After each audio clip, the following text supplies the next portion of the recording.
Hello, this is Vicky from the Spellbound Bead Company, and in this video I'm going to show you how to increase using square stitch to make curved fan shapes. So I'm using some 5mm pony beads. These are out of one of our mixes, and I've got an 8mm round that I've just checked will go over my needle and thread. This is just to make it slightly easier for you to see what's going on in the video, hopefully.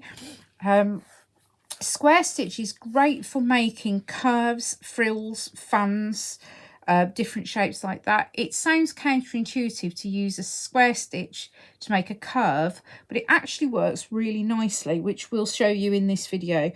If you've done our Mycenae design, so our necklace or our bracelet, then this will seem familiar to you, because this is the way that bracelet's made, using the increases to show you to make the shape of the fans. So this will also make a nice earring motif as well. So if you wanted to use it for a motif, then you can do that. So I've got a darning needle and some thick thread, and I've just tied a keeper bead on the end, just to hold everything, the first couple of rows, in place. Once you get past the first couple of rows, because of how thread heavy square stitch is, because you're basically going around and around, you'll actually find that you won't need the keeper bead, because nothing's going to fall off after about row 2, because everything's stitched together and back to itself quite tightly. Okay, so I'm going to start by putting my 8mm facet onto the end of the thread, and then I'm just going to pick up 3 beads. So I haven't checked that all of these will go onto the thread, so you'll just have to bear with me. And then, like with any other square stitch, I'm just going to come back through that first bead I put on in the same direction a second time. Okay, so that will bring those beads into a curve that sits around the side of the bead. And then I'm just going to go through these 3 beads a second time. Okay, and there we go. Essentially nothing now is going to go anywhere. So what we're going to do is we're going to start increasing straight away. So to do an increase, I'm going to pick up 2 beads and I'm going to square stitch them to a single bead. So there you go, you've increased because you've gone from 1 bead to 2. And we'll do that, and then we'll pick up 2 again. And then we're going to stitch 2 to the next bead and through, and again pick up 2, and whoops, try not to throw them across the mat, and stitch them to the last of the beads that you added on the previous row. Okay, so there we have it. We've increased from 1 bead in the row to 3 beads in a row to 6 beads in a row. And as before, we're just going to reinforce by passing through these beads, these 2 rows of beads again. Hopefully my needle will go through. There. Obviously with the beading needle, it's going to be much easier because you've got actually a completely flat eye, whereas this one is slightly bulbous. So I just have to bear with me. Okay, there we go. So now what we're going to do is, to keep the curve consistent, we're not going to add 2 beads to every bead again, because then you'll start to get, you could do that, but you would get a ruffle shape, and we don't want a ruffle, we want a curve. So what we're going to do is we're going to start on the end of the row with an increase stitch. So that's where you pick up 2 beads, and we're going to go back through that bead on the end and back through those 2, and then we're going to do a single stitch. So I'll do this in a different colour so that you can see the difference, see the increase pattern here. So we're going to go through and just add 1 bead to that stitch,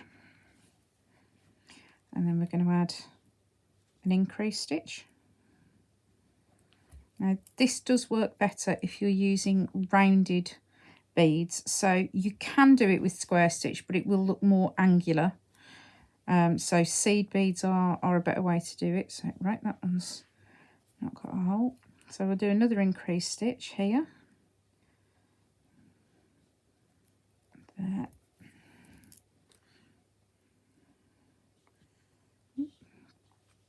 Through 2. And then we'll pick up a single bead. There.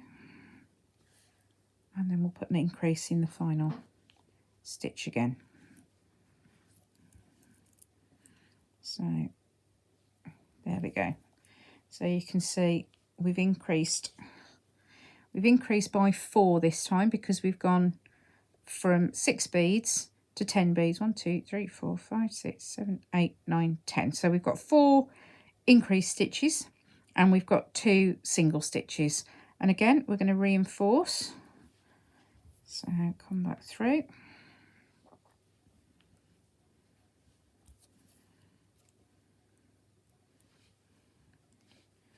And I'm going to get through. Let's try one at a time.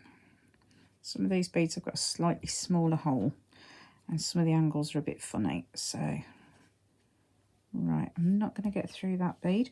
If that does happen, let's see if we've got a needle, a finer needle that will go through. So, here we go. Now this one is an embroidery needle, so it's got a point on the end. If I can get my seal on through.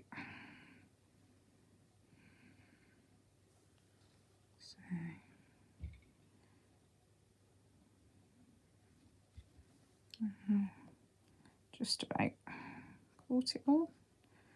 Oh no, I've only got half of it through, but it'll be enough to get me through this bead. So we'll just wiggle that through.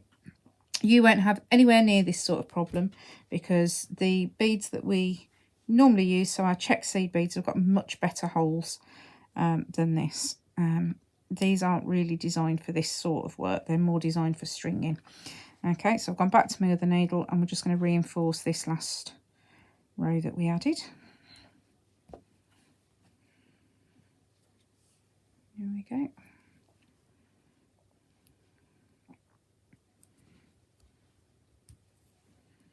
And again, just take your time with this. You can go through a couple of beads at a time. Whoops. A couple of beads at a time, like I'm doing there, or you can go through each bead individually. It's entirely up to you. It's what works best for you. That's the thing I'd like you to take away from these videos, is this is how I do it, and this is how we would recommend you do it, but you've got to work out what's best for you. Okay, so there we go. So we've gone from 1 to 3 to 6 to 10, and now we'll just do a final row just to really reinforce the technique. So we're going to pick up 1 bead this time and just go through that one on the end. Oops. Okay, and then we'll pick up 2 beads there and go through, do them in a different colour. So this is a technique I really like, using clear beads and coloured thread, because I think it looks really cool. So we'll put 2 beads on that one, and then we'll do a single stitch again here,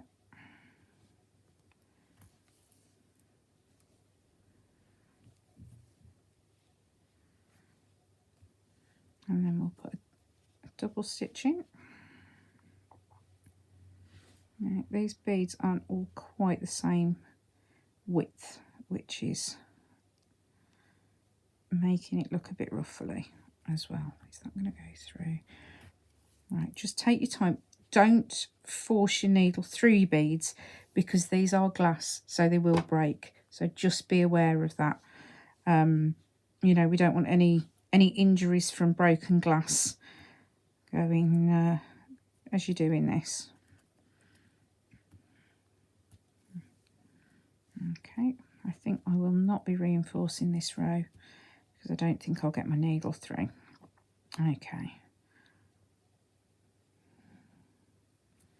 And I'll do another single stitch there. Essentially we're making this symmetrical. So we've got a single stitch there. So now we'll do an increase.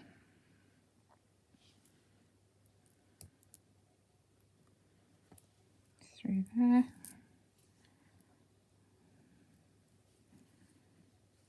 And then a single.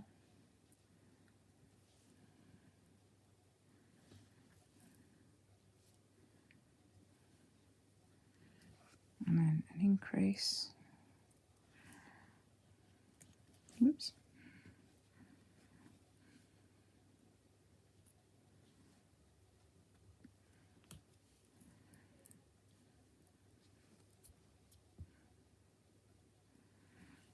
And then we'll finish this row with a single stitch.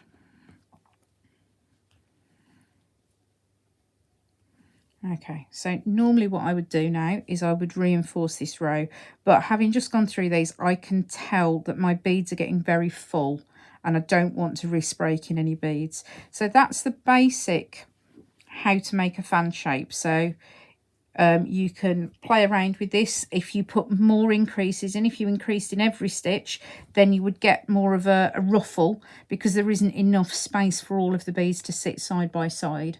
So you can do that as well by stitching a larger bead on. So say I'd used size 10 beads here, and then use size 8, you'd get a more of a ruffled effect because a size 8 bead takes up more space than a size 10. But that's how to do a fan shape using increases in square stitch.